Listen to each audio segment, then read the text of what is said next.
Hello दोस्तों। Unit number 2 start करते हैं अपन। सार्वजनिक स्वास्थ्य से नाम है इसका, और इसमें क्वेश्चंस एंड आंसर्स की हेल्प से अपन इस यूनिट को कंप्लीट करेंगे। जो सवाल आ चुके हैं या आ सकते हैं वही पढ़ेंगे सिर्फ, ठीक है। तो पहला सवाल रहेगा, भारत में सार्वजनिक स्वास्थ्य की स्थिति को बताते हुए भारत में स्वास्थ्य सुधार हेतु उठाए गए कदम बताइए।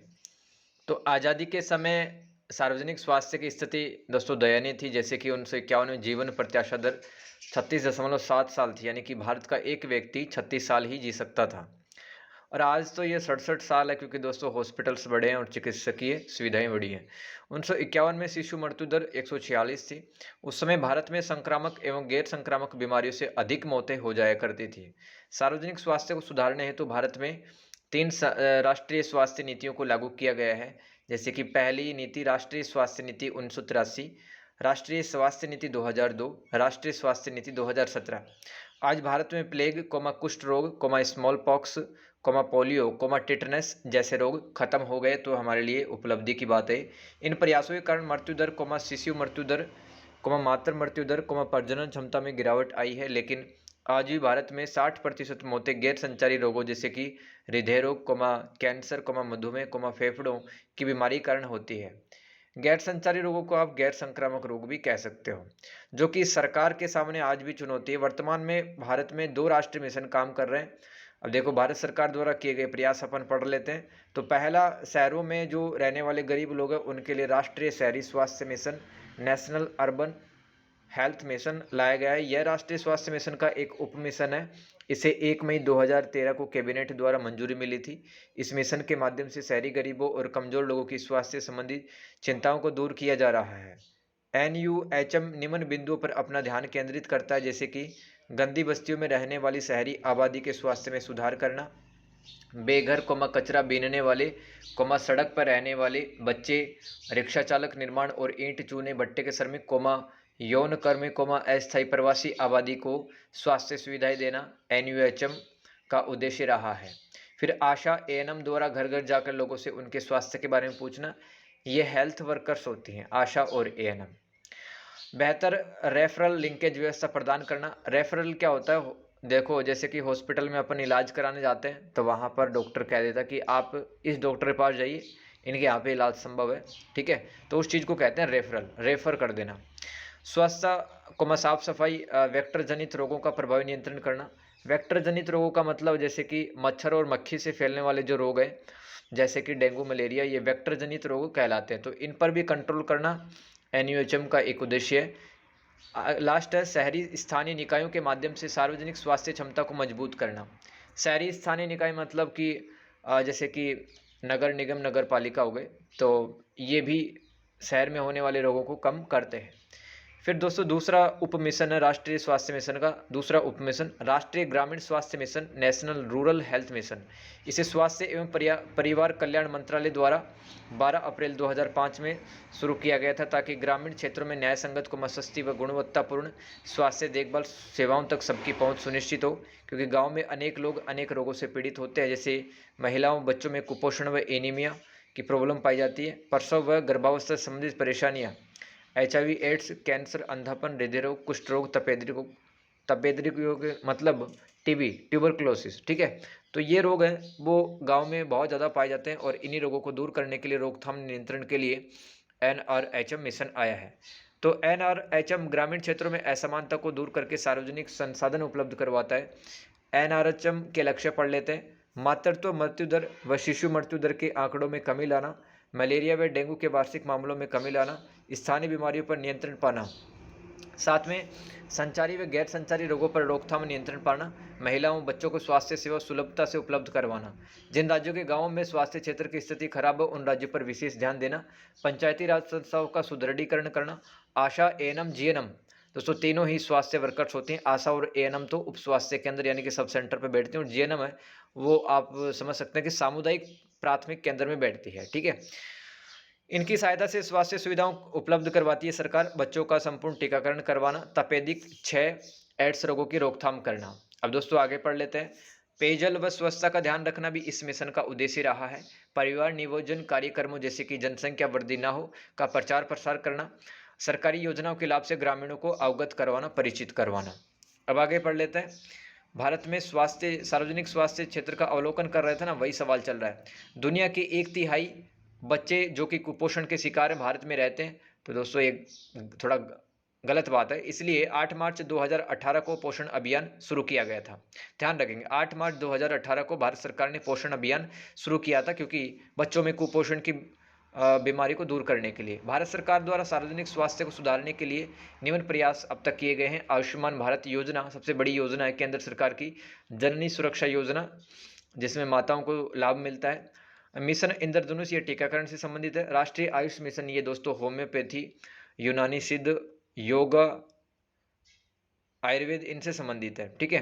राष्ट्रीय तंबाकू नियंत्रण कार्यक्रम, राष्ट्रीय बाल स्वास्थ्य कार्यक्रम, कैंसर, मधुमेह, हृदय रोग और स्ट्रोक मतलब अचानक हृदय का आघात आ जाना, दिल का दौरा पड़ जाना की रोकथाम और नियंत्रण के लिए राष्ट्रीय कार्यक्रम लाया गया। पल्स पोलियो कार्यक्रम, ये भी भारत सरकार द्वारा एक इनिशिएटिव, एक पहल है।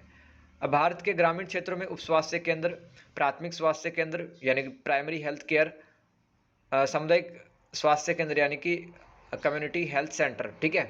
तो ये आप समझ सकते हैं कि गांव के अंदर उप स्वास्थ्य केंद्र ये छोटा होता है, छोटा अस्पताल, फिर प्राथमिक स्वास्थ्य केंद्र बड़ा अस्पताल, फिर CHC, इससे बड़ा अस्पताल। तो भारत में स्वास्थ्य संबंधी चुनौतियां पढ़ लेते हैं। आज भी बुनियादी ढांचे की कमी है, बहुत ज़्यादा जगह हॉस्पिटल्स नहीं है। ठीक है। डॉक्टर्स, नर्स एवं चिकित्सकीय मशीनों की कमी चलती है, जागरूकता की भी कमी है लोगों में, दवाई व जो प्रशिक्षित चिकित्सकीय कर्मचारी उनकी कमी दिखाई देती है, यानी कि ऐसे लोग जिनको काम नहीं आता फिर भी वो लोग हॉस्पिटल में लगे हुए हैं। ठीक है। थोड़ा बहुत आता है उनको। अब ये सवाल आपका कंप्लीट होता है। ठीक है। नेक्स्ट क्वेश्चन पे आ जाता है। सार्वजनिक स्वास्थ्य की अवधारणा की उत्पत्ति और विकास के बारे में अपने को बताना है। दोस्तों ये 10 नंबर का इंपॉर्टेंट सवाल है इस साल जून पे 2024 के लिए। ठीक है। तो प्राचीन समय में बीमारियों का कारण देवी प्रकोप बताया जाता था, कि जैसे भारत में चेचक रोग को ठीक करने के लिए शीतला माता की पूजा की जाती थी। सर्वप्रथम हिप्पोक्रेट्स, जो कि रोमन एक विद्वान था, चिकित्सक था, हिप्पोक्रेट्स ने जनसंख्या के स्वास्थ्य पर वायु, जल, स्थान आदि कारकों के प्रभाव का अध्ययन किया। भारत में आयुर्वेद का उपयोग करके स्वस्थ जीवन शैली प्राचीन समय से भारतीय लोग जीते आ रहे हैं। यूरोप के 2 सिद्धांतों ने सार्वजनिक स्वास्थ्य को आगे बढ़ाया, जैसे कि 2 सिद्धांत थे यूरोप के, मियासमा सिद्धांत और कॉन्टेगियन का सिद्धांत। दोस्तों दोनों ही सिद्धांत क्या बताते हैं कि प्रदूषित हवा, प्रदूषित पानी से किस तरह से एक शरीर में रोग होते हैं। ठीक है। ध्यान रखना है। तो 2000 ईस्वी के पश्चात रोमन साम्राज्य में यह समझा गया कि दूषित हवा शरीर में विभिन्न रोगों का कारण बनती है। 15वीं सदी तक यूरोप में प्लेग, चेचक, मृगी, वात रोग यानी कि हवा की वजह से होने वाले रोग वात रोग कहलाते हैं, कि समझ विकसित कर ली थी यूरोप के लोगों ने। फिर वेनिस शहर जो कि इटली में पड़ता है, यहाँ पर 1348 ईस्वी में क्वारंटाइन कानून लाया गया था, जाकि मतलब लोग दूर रहें प्रभावित व्यक्ति से, अदरवाइज दूसरे व्यक्तियों में रोग फैल सकता है, जैसे कि प्लेग, कुष्ठ रोग, चेचक दूसरे लोगों में ना फैले, इसलिए वेनिस में क्वारंटाइन कानून लागू गया था। सार्स महामारी दोस्तों ये भी चाइना से शुरू हुई थी, और सार्स महामारी में मतलब लोगों को सांस लेने में काफ़ी ज़्यादा तकलीफ होती थी। ठीक है। फेफड़े फेल हो जाते थे। और कोरोना महामारी जो कि 2019 में चीन के वुहान प्रांत से फैली है, इन दोनों बीमारियों में क्वारंटाइन लागू किया गया था। मध्यकालीन यूरोप में यानी कि 15वीं शताब्दी की बात की जा रही है, शहरों में सीवेज कचरे को नियंत्रित करना शुरू किया, जिससे संक्रामक बीमारी ना फैले। सीवेज का मतलब बाथरूम का जो वेस्ट पानी होता है। ठीक है। लुई पास्चर, जोसेफ लिस्टर और रॉबर्ट कोच को रोगाणु सिद्धांत का जनक माना जाता है, यानी कि जर्म थ्योरी क्या है कि मतलब कोई भी रोग है वो किसी एक रोगाणु या सूक्ष्म जीव की मदद से होता है। तो ये तीनों विद्वानों ने पहली बार बताया था। 1860 ईस्वी में पहली बार कीटाणु को मारने हेतु फिनोल का प्रयोग किया गया, सैनिटाइजेशन की शुरुआत की गई। तो 1880 में उन सूक्ष्म जीवों की भी खोज कर ली गई जिनके कारण तपेदिक व हैजा रोग होता है। टीबी व हैजा रोग जिन सूक्ष्म जीवों की सहायता से होता है, उनको खोज लिया गया। तो देख रहे हैं धीरे धीरे सार्वजनिक स्वास्थ्य में खोजें और आविष्कार हो रहे हैं, और स्वास्थ्य को उत्तम बनाने के प्रयास किए जा रहे हैं। 1796 में एडवर्ड जेनर ने चेचक के टीके का विकास किया। 1853 ईस्वी में इंग्लैंड में चेचक का टीका अनिवार्य कर दिया गया। टीकाकरण ने खसरा, काली खांसी, टेटनस, रूबेला, फ्लू, पोलियो, पीले बुखार, न्यूमोकोकल, मेनिंगोकोकल रोगों का खतरा कम कर दिया। टीकाकरण से दोस्तों काफ़ी सारी बीमारियां दुनिया से विलुप्त हुई है। हंस एवं जानसे ने 1590 ईस्वी में माइक्रोस्कोप का आविष्कार कर लिया था हंस एवं जानसेन ने, जिससे सूक्ष्म जीवों को देखा जा सकता था। जेम्स लिंड ने बताया कि फलों के कम सेवन से भी स्कर्वी रोग होता है। जॉन ग्रांट ने महामारी विज्ञान को आगे बढ़ाने में अपनी भूमिका निभाई। जॉन स्नो ने इंग्लैंड में हैजा पर काम किया। उन्होंने गली में लगे पंप के एक दूषित पानी का नमूना लिया। 1842 ईस्वी में चैडविक ने गंदी बस्तियों से फैल रही बीमारियों के खिलाफ यूरोप की सरकारों को जागरूक किया। लेमुअल सटक ने 1850 ईस्वी में मैसाचुसेट्स सैनिटरी कमीशन की रिपोर्ट प्रकाशित की, जिसमें उन्होंने तपेदिक और शराबखोरी पर डाटा प्रस्तुत किया। लेमुअल सटक विद्वान ने, ठीक है।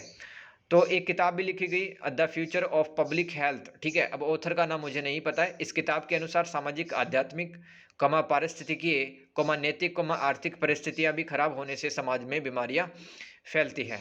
20वीं शताब्दी में शरीर रचना विज्ञान, जीवाणु विज्ञान, टीकाकरण, पेनिसिलिन जैसी एंटीबायोटिक दवाओं के आविष्कार के कारण स्वास्थ्य क्षेत्र में दोस्तों प्रगति देखी गई। विश्व स्वास्थ्य संगठन यानी कि WHO ने मलेरिया व तपेदिक बीमारियों को रोकने हेतु कार्यक्रम चलाए हैं। भारत ने भी इंद्रधनुष कार्यक्रम चला रखा है दोस्तों। छोटे बच्चों को जन्म के बाद में 7 टीके इसमें लगते हैं।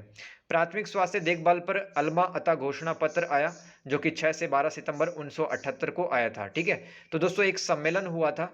कजाकिस्तान एक मध्य एशिया का देश है कजाकिस्तान, वहां पर एक शहर है अल्मा अता। तो वहां पर एक सम्मेलन हुआ था 6 से लेकर 12 सितंबर 1978 ईस्वी में। वहां पर दुनिया भर के देश आए थे और वहां पर एक अल्मा अता घोषणा पत्र निकाला गया, जिसमें शामिल देशों को कहा गया कि वे अपने देश के नागरिकों को स्वास्थ्य सुविधाएं दें, जिससे वे शारीरिक, मानसिक, सामाजिक, आध्यात्मिक रूप से भी स्वस्थ हो सकें।